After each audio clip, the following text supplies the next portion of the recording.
ज्ञान केंद्र BSEB में आप सभी विद्यार्थियों का स्वागत है। आज हम सब देखने वाले हैं कि ग्राफ विधि से कैसे हल करते हैं। और जो ग्राफ का क्वेश्चन है वो बिहार बोर्ड में हर साल पूछते हैं 5 नंबर में, तो ये इम्पोर्टेंट क्लास होने वाला है।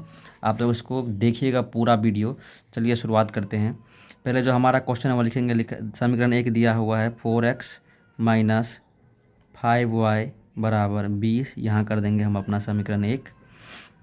दूसरा दिया हुआ है 3x प्लस का 5y बराबर का 15।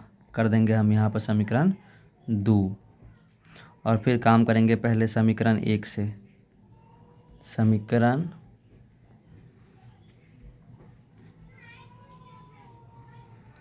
1 से तो समीकरण 1 उतार लेंगे। समीकरण 1 हमारा क्या है? 4x माइनस 5y बराबर 20।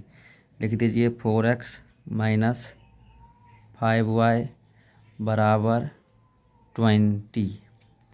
अब यहाँ हमें x का ऐसा मान रखना है अपने मन से, जो जैसे कि कुछ भी मान के चलो, मानते हैं यहाँ पर हम माना x बराबर, तो x का ऐसा मान लेना है जिससे कि y की जो वैल्यू आए वो बट्टा में ना आए। बट्टा मतलब समझते हो ना, जैसे कि 5/2, 3/2, ये कुछ भी बट्टे में ना आए।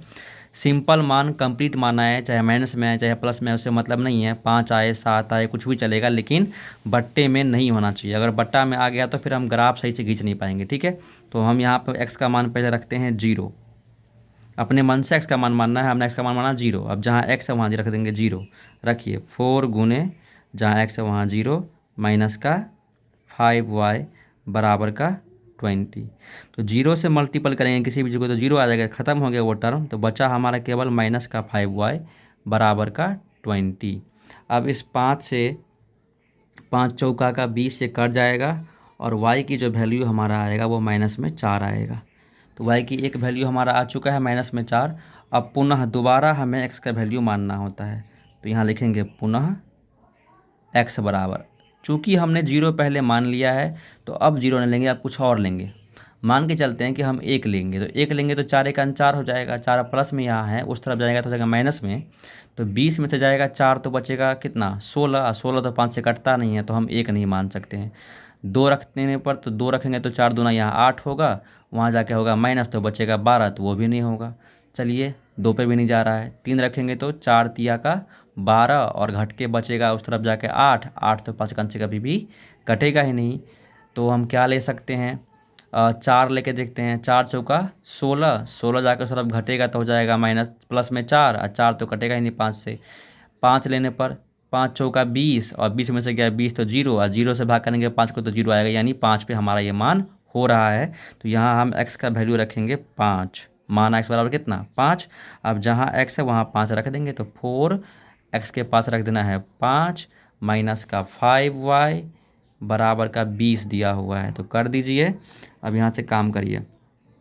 5 चौका 20 माइनस का 5y बराबर का 20, तो ये माइनस में 5y बराबर 20। आइए प्लस में 20 इस तरफ है, और यहाँ आएंगे तो हो जाएगा माइनस में 20, तो कर दो यहाँ माइनस में 20। तो ये हो गया हमारा माइनस का 5y बराबर 20 में से गया 20 तो हो गया 0, और y की वैल्यू हो जाएंगे हमारा y बराबर 0 बट्टे माइनस का 5।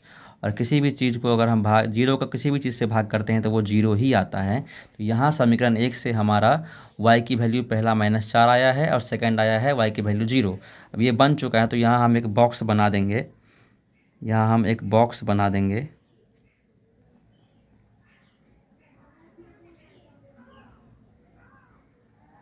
यहाँ x लिखेंगे, इसमें y लिखेंगे। जब हमने x का मान जो है वो 0 रखा था, तब जो हमारा y का मान है वो -4 आया था, तो यहाँ लिख देंगे हम -4। जब हमने x की वैल्यू जो है वो 5 लिया था, तब जो हमारा y की वैल्यू निकल के आया था वो कितना आया था? 0। तो ये समीकरण 1 से हमारा ये काम बन चुका है, और x y का मान आ चुके हैं। अब फिर यहाँ लिखेंगे समीकरण 2 से। समीकरण 2 से थोड़ा वीडियो लंबा हो सकता है, लेकिन देखिएगा 5 नंबर की बात है। समीकरण 2 से, समीकरण 2 हमारा कितना है? 3x प्लस का 5y बराबर का 15। 3x प्लस का 5y बराबर का 15 दिया हुआ है। यहाँ पर भी हम x का मान मानेंगे कुछ भी अपने मन से, जिससे कि y की वैल्यू बट्टा में ना आए, कुछ भी आए चलेगा। माना x बराबर, यहाँ भी हम x का मान 0 रख लेते हैं। 0 रखने पर जो x का वैल्यू है वो जहाँ x है वहाँ 0 रखिए, तो 3 मल्टीपल 0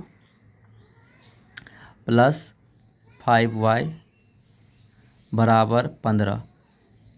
तो चूँकि 3 गुने 0 जो होगा वो 0 ही होगा, और ये हो गया 5y बराबर 15। तो यहाँ हमारा 5y बराबर हो जाएगा 15, और 5 से काट लेंगे, 5 से 5, 5 दिया 15। तो y की जो वैल्यू हमारा आ चुका है वो कितना आ चुका है, 3। अब पहला तो हमने मान चुका है, फिर दोबारा भी हमें x की वैल्यू मानना होता है। तो करिए पुनः x बराबर, अब x बराबर दोबारा मान रखते हैं। चलिए 0 रख चुके हैं, 1 रखें तो 3 का 3, 3 घटेगा तो 12, 12 तो कटेगा नहीं 5 का अंश से, 2 रखेंगे तो 3 दूना के 6, और 6 घटाएंगे 15 में से, तो 15 में से गया 6 तो 9, 9 भी नहीं कट रहा है, 4 पर भी नहीं कटेगा, 5 पर हो जाएगा। यहाँ भी x का मान हम 5 रख लेते हैं, x बराबर 5। अब जहाँ x है वहाँ 5 रख देंगे, तो रख दो 3x के जगह पर 5, यानी 3 गुने का 5 प्लस का 5y बराबर का 15। तो 5 दिया हो जाएगा ये 15, प्लस का हो गया ये 5y बराबर हो गया हमारा ये 15। तो 15 प्लस में है, उस तरफ जाएगा तो हो जाएगा माइनस में। तो ये हो गया हमारा 5y बराबर 15, और ये प्लस में है, इस तरफ आएंगे तो हो जाएगा माइनस में। तो 15 माइनस 15 यानी 5y बराबर हो गया 0, और y बराबर हो गया 0/5। और किसी भी चीज़ को 0 से भाग करेंगे तो कितना आएगा, 0 ही आएगा। तो यहाँ पर भी हमारा 2 वेरिएबल का ग्राफ है, तो दोनों का मान आ चुका है। और अब यहाँ पे इस बक्सा बना देंगे एक और, समीकरण 2 का एक बक्सा। तो यहाँ नीचे में मैं समीकरण 2 का एक बक्सा बना दे रहा हूँ। ये x, ये y। जब हमने x का मान 0 माना था तब हमारा y का मान 3 आया था। जब हमने x का मान 5 माना था तो y का मान 0 आया है। तो ये दोनों जो है समीकरण हमारा बन के रेडी हो चुका है, बक्सा नंबर पहला। दूसरा, अब हम चलते हैं ग्राफ की ओर। तो इस पन्ने के इस तरफ ये रहा हमारा ग्राफ। मैंने पहले से ही ये लाइन पार के रखा हुआ है। आप लोग भी ऐसे ही बना लीजिएगा, ऐसे बीचों बीच काट लेना है। ऊपर का जो होता है वो वाई अक्ष होता है, नीचे का होता है वाई डैश, इस तरफ दाहिना साइड होता है एक्स, और इस तरफ होता है एक्स डैश। अब यहाँ पे हम मान लिखते हैं, तो दाहिना साइड जिस तरफ एक्स है वहाँ लिखेंगे प्लस में। तो 1 2 3 4 5 6, ऊपर भी लिखेंगे प्लस में 1 2 3 4 5 6। इस तरफ लिखेंगे माइनस में 1, माइनस में 2, माइनस में 3, माइनस में 4, माइनस में 5, माइनस में 6। नीचे भी लिखेंगे माइनस में 1, माइनस में 2, माइनस में 3, माइनस में 4, माइनस में 5, माइनस में 6। अब ध्यान रखना होता है कि ये जो हमने लाइन दिया है ना, ये इस मोटे वाला जो लाइन होता है ना उस पर हमें आना है, ऐसे कॉमा करके ऐसे देना है, ऐसे बराबर बराबर गैप होना चाहिए ताकि ग्राफ खींचने में कोई दिक्कत ना हो। अब हमने ये पूरा कंप्लीट बना लिया है। अब समीकरण 1 से चलते हैं। तो समीकरण 1 में जो हमारा जो आया था पहला, वो 0x का मान आया था, y का मान आया था -4। तो अब यहाँ चलिए देखते हैं, ये रहा 0, और x का मान हमने माना था 0, और y की जो वैल्यू आया था हमारा वो आया था -4। तो y का जो -4 है वो नीचे है, देखिए -1, -2, -3, -4। ये तो y वाला टर्म जो है वो माइनस में नीचे है, यानी ये रहा हमारा -4 y की वैल्यू। तो यहाँ हो जाएगा हमारा कोऑर्डिनेट 0, -4। अब दूसरा समीकरण 1 का ही वो देखना है हमें क्या आया था। तो दूसरा आया था हमारा 5 और 0, मतलब x का मान जब 5 रखे थे तो y का मान 0 आया था। तो चलिए अब इसको डिनोट करते हैं इस ग्राफ के ऊपर 5। तो ये जो रहा 5 हमारा, x की वैल्यू प्लस में 5 यहाँ है, और y का वैल्यू 0 आया है तो यहाँ है। तो यहाँ पर हम लिख देंगे कोऑर्डिनेट बना करके 1, x का वैल्यू 5, y का मान 0। अब फिर इन दोनों कोऑर्डिनेट को, इस बिंदु को और इस बिंदु को आपस में मिलाना होता है, ठीक है। तो इस बिंदु को इस बिंदु का आपस में मिलाना होता है। तो चलिए मिलाते हैं। पटरी नहीं है मेरे पास तो मैं इसी से मिला दे रहा हूँ, अपना पैड से ही। तो इन दोनों को मिला देंगे। अरे यार गड़बड़ हो गया थोड़ा, ये थोड़ा सा गड़बड़ हो गया है क्योंकि पटरी नहीं है। तो आप लोग ध्यान रखिएगा कि ये जो ग्राफ हमारा गया है ना वो ऐसे गया है लाइन पटरी पे, ठीक है। अब उसी प्रकार से हम समीकरण 2 में चलते हैं। समीकरण 2 में जब हमने 0 रखा तो 3 आया था, मतलब x का मान जब 0 लिया था तब 3 आया था। तो चलिए देखते हैं, ये रहा हमारा x का 0 और y का आया था 3 प्लस में। तो प्लस में 3 आया था कि माइनस में 3 आया था, अभी देख लेते हैं हम यहाँ पर। तो हमारा प्लस में 3 आया था, तो 3 जो है ये 0 हो गया x का, और प्लस में 3 y का ये ऊपर ये वाला पॉइंट हो चुका है +3। और चूंकि ये दोनों एक ही रेखा पर, तो यहाँ पे हो जाएगा कोऑर्डिनेट हमारा 0,3। फिर उसी प्रकार से देखेंगे सेकंड मान हमारा क्या आया था। तो सेकंड आया था 5 0। जब हमने 5 रखा था x का मान, तब y का मान 0 आया था। यानी जब हमने x का मान ये 5 रखा था तो y का मान ये 0 आया था। ये दोनों एक ही लाइन पर है, तो यहाँ एक बिंदु 5,0, मतलब ये बिंदु दोनों समीकरण में कॉमन था।